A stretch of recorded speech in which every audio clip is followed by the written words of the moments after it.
సుబ్రహ్మణ్యం మైదానంలో బీజేపీ ఆధ్వర్యంలో ఏర్పాటు చేసిన ఖాదీ సంతను బీజేపీ రాష్ట్ర అధ్యక్షుడు పివిఎన్ మాధవ్ శుక్రవారం సందర్శించారు.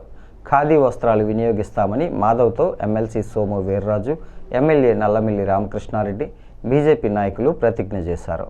ఈ సందర్భంగా మాధవ్ మీడియాతో మాట్లాడుతూ ఆత్మనిర్భర్ భారత్ లక్ష్యంగా ప్రధాని మోడీ కార్యక్రమాలు చేపడుతున్నారని, ఆపరేషన్ సింధూర్ తర్వాత రక్షణ రంగంలో విదేశాలకు ఎగుమతులు పెరిగాయన్నారు.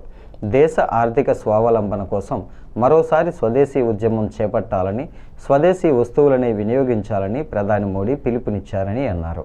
దేశం అనేక విదేశీ సవాళ్లు ఎదుర్కొంటున్నా కేంద్రం జీఎస్టీని తగ్గించిందని, జీఎస్టీ 2.0ని కాంగ్రెస్ రాష్ట్రాలు కూడా అంగీకరించిన విషయం రాహుల్ గాంధీకి తెలియదని విమర్శించారు. కాంగ్రెస్ అబద్ధాల కొట్టు నిర్వహిస్తుందని, రోజుకో అబద్ధాన్ని ప్రచారం చేయడమే పనిగా పెట్టుకుందని మండిపడ్డారు.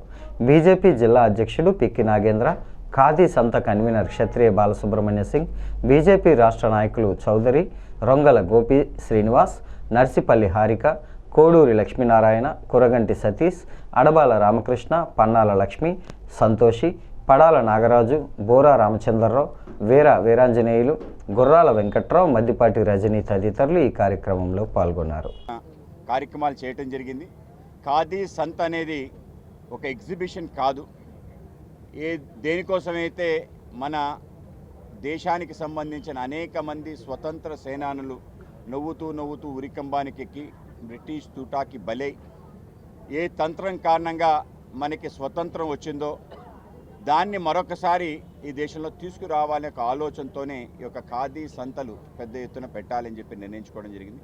ముఖ్యంగా మన ప్రియతమ ప్రధాని నరేంద్ర మోడీ గారు దేశం ఆత్మనిర్భరత వైపు అడుగులు వేయాలి అని చెప్పి, స్వయం సమృద్ధి భారత్ నిర్మాణం కావాలని, ఒక సెల్ఫ్ రిలయంట్ ఇండియాగా దేశం ఉండాలి అనే ఆలోచన ఏదైతే ఆయన చెప్పడం జరిగిందో, 2014 ఆయన ప్రధానమంత్రి అయిన తర్వాత దీన్ని ఆచరణ రూపంలో చూపించే విధంగా అనేక కార్యక్రమాలు, ప్రతి పథకం వెనుక భారతదేశం తనంతట తాను ఆలోచించగలదు అనే ఒక సందేశం ప్రపంచానికి ఇచ్చే విధంగా మొదటిసారి independent economic policy, defence policy, foreign policy మన దేశం నిర్ణయించుకోవడం జరిగింది.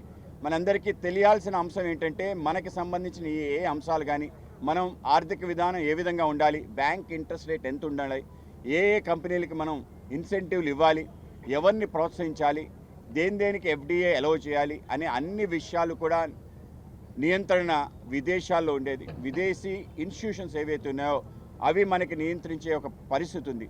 దాని నుంచి దూరం వెళ్లకుండా దాంతో పాటే మనకి స్వయం సమృద్ధి సాధించాలని, మన ఎంఎస్ఎంఈస్కి, అలాగే అనేక రకాల చిన్న పరిశ్రమలకి, అలాగే అనేక వృత్తుల్లోకి వెళ్ళాలనుకునే అందరికీ కూడా ఆర్థిక స్వావలంబన ఇచ్చే విధంగా పెద్ద ఎత్తున ముద్రా రుణాలు కానీ, స్వానిధి లాంటి యోజనలు కానీ, జనధన్ యోజనలు కానీ, వీటితో పాటు ఇన్సూరెన్స్ పథకాలు ఏవైతే ఉన్నాయో ప్రపంచంలో అతి చౌకైన ఇన్సూరెన్స్ పథకాలు ఇచ్చి ప్రజలకి చేరువే ఎకనామిక్ ఇంక్లూజన్ అంటారు. ఆ విధంగా మొత్తం ప్రజలందరినీ కూడా అందరినీ కలిపే ఒక పెద్ద ప్రయత్నం నరేంద్ర మోడీ గారి నేతృత్వంలో జరిగింది.